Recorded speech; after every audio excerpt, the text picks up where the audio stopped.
વરસાદનું વાતાવરણ હોય અને કપડાં ધોયા હોય એટલે આવું જ હોય, કપડાં આવડા કરવાના, હવડા કરવાના, ઘરમાં લેવાના, બારે મૂકવાના, એ કામ ચાલુ.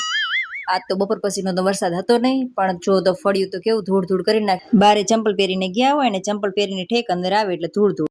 પછી તો એના પપ્પા પેપર જોતા હતા તો ત્યાં જઈને બેસી ગઈ, કેમ કે કાલે શનિવારે ટેસ્ટ લીધી હોય છોકરાઓની, તો આજે એમને પેપર તપાસવાના હોય. તો હું પણ બેઠી, તો હંસના મિત્રનું પેપર આવ્યું હાથમાં, તેને દેખાડતી હતી.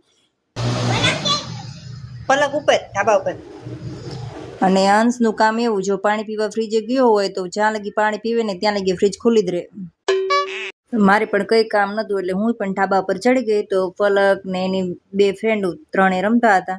તો મેં કીધું દોડાદોડી કરવી નથી, પણ તમે જો સાંજનું વાતાવરણ કેટલું મસ્ત હોય છે, અને એમાંય વરસાદ થયો હોય ત્યારે સૂર્યનું સૌંદર્ય કેટલું સરસ મજાનું હોય છે. તો ચાલો, હંસ પણ આવી ગયો ઉપર મારી હારે.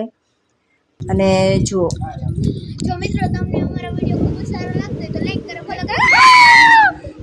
તો ચાલો મળીએ બીજા વિડીયોમાં. આવજો.